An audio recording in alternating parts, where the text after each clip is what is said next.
Dr. Jessica, it's so good to have you in Bermuda. We've been talking for some time. Late last year, we finally made it happen.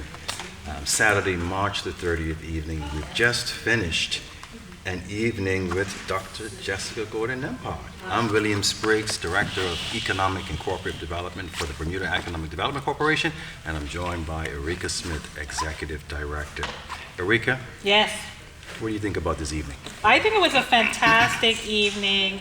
It's so great to have Dr. Jessica here because I think what you spoke about in the examples you shared were really inspiring to our audience and Bermuda population, and I think it catalyzed them to really see that they can take some ideas that they may have and be courageous about putting them into action. What did you think? Yeah, I felt the same way, and thanks for using that term courageous. I forgot to actually use it in my talk, but I was glad you brought it back because, that is part of it, is to have the courage to just do it and try it. I was really impressed by how engaged everybody stayed, even though we had some technical issues and that kind of thing. People seemed to really listen. I always worry about if I'm sort of rambling on too long, but people seemed like, and then with the question and answer, Yes. It sounded like they actually wanted more. Absolutely. They weren't tired of it, and it also got them thinking. I was really excited to hear back that people really really heard me. That was also made me feel good that, they were asking questions that showed they had really understood and followed what I was talking about and were ready to try to go to the next step. I got that sense also. It was something that you said in your speech tonight that really that I hung on to, which was this concept that that collectiveness or cooperativeness is beating out of us as children. We start as collective beings, and then something happens in our system. Do you want to talk a bit more about that? Because I think that resonated a lot with our audience this evening. So yeah, I've been worried especially with how early childhood education is in the United States, and I assume that's probably similar here in Bermuda. But,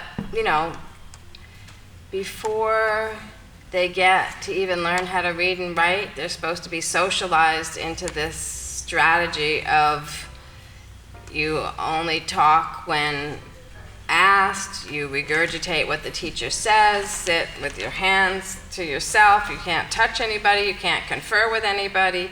We say yes, cooperate when you're playing, but when the serious stuff happens, you're not supposed to, right? You're supposed to be in your own little shell, just you communicating with the teacher. And so all those notions of confer with someone, share an idea, come to a better conclusion by talking it out. We don't encourage our children to do that, especially, as I said, when it's the serious education stuff. And so, by the time we're 6, 7, and 8, we've been taught that no, you're not supposed to.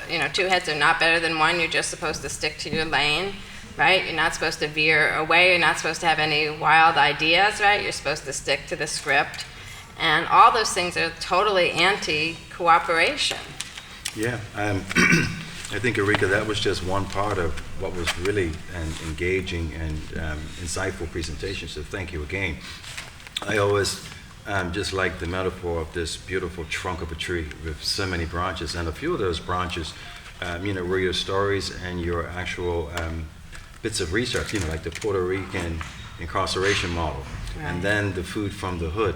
And so I think when you branch out and really give live examples of what's happening in the world, how you're touching and how you want to be able to engage more, to be able to bring it, bring whatever you're seeing internationally to the United States, I think that was another way that people really, really said, wow, we really see ourselves in Bermuda as we have so much to learn, to grow, and to be able to embrace. And of course, to customize it to ourselves.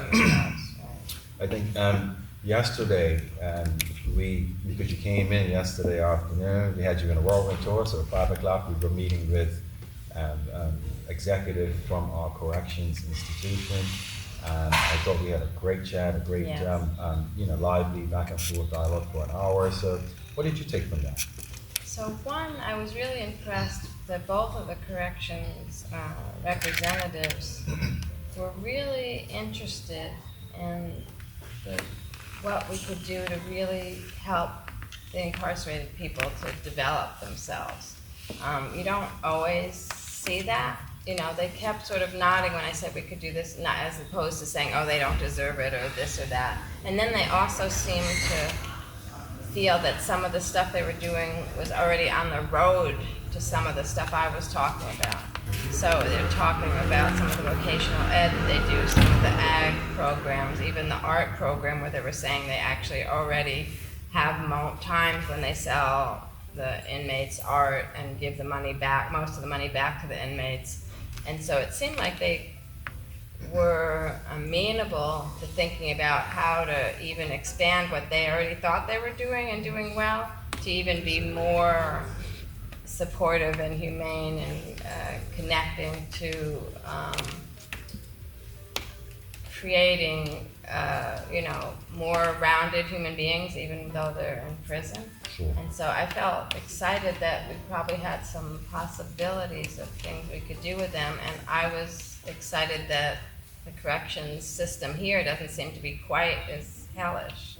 Sorry if I'm not allowed to use that word on film or whatever. No, that's fine. But not, as the U.S., because the U.S. it really is pretty Yes. bad, and you don't usually have people that interested in change as those two were.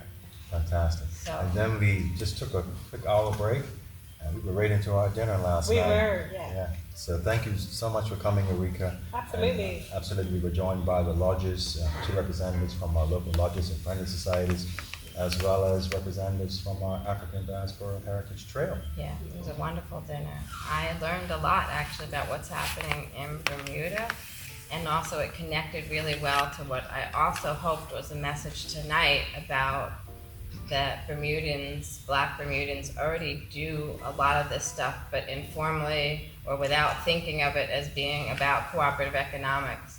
And so that's another sort of message I try to give people, that you're really already doing, you're already doing this stuff. Your ancestors, your parents, your ancestors already did this stuff. So what's new is how we apply it now, and that we try it again.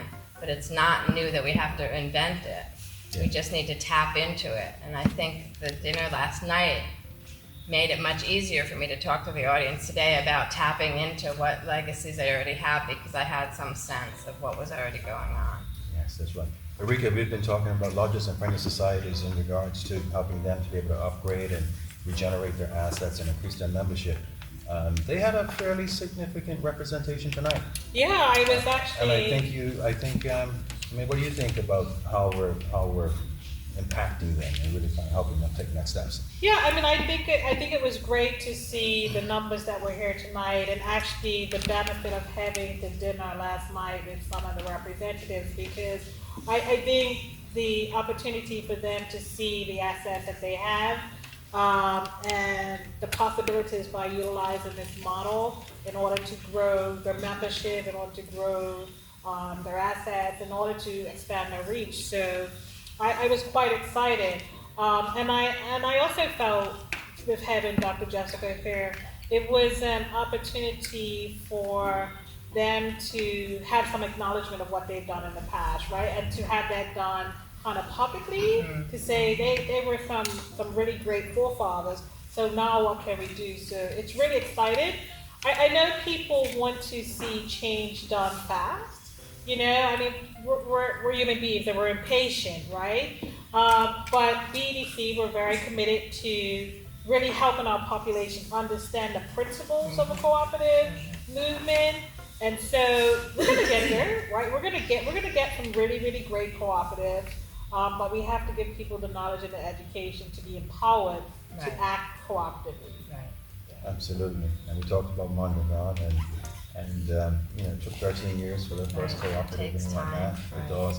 But that there's things that you're doing while it takes time, right? The learning together, the building that camaraderie, the connecting to skills, the pulling in other resources, right? There's stuff that's happening on the way, which I think is another thing that's important for people to realize how much the process matters. Yeah.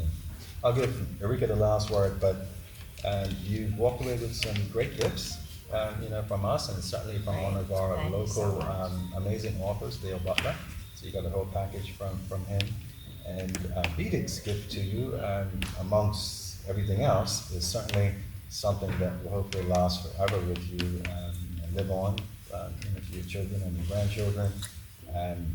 It's a lot of soul in the creation of this. Denise laid it out. It's her first graphic design piece for us.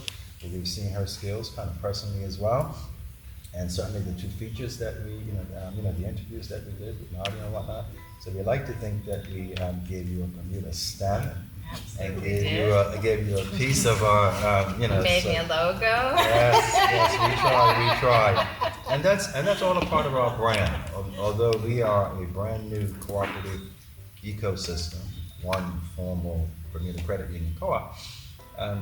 Some of the things that we do very well is listen and engage some of the best and the as far as cooperative practitioners, developers, and whatnot. And it's so many. It's just a world of amazing people out there. But certainly people that have come across that have been very open, very cooperative, and whatnot. And to be able to kind of take and to be able to graft and customize it for our needs in Bermuda. And we'd like to think that everyone, including yourself, walks away with assets that the world can look at and say, wow, that's really great. And that's all a part of our brand in Bermuda. Absolutely, yes. Thank you so much. Yeah, you're so welcome. So, I think in closing, I definitely want to say once again, thank you so much for, honoring us with your presence and allowing us to tap into some of what you've learned in this journey in cooperatives and collectives. And really what resonated with me is really this courageous step, right? To help our people to be courageous in acting collectively and cooperatively. But I would say even for BEDC to be courageous in facilitating those steps. So thank you. And of course, we will keep in touch.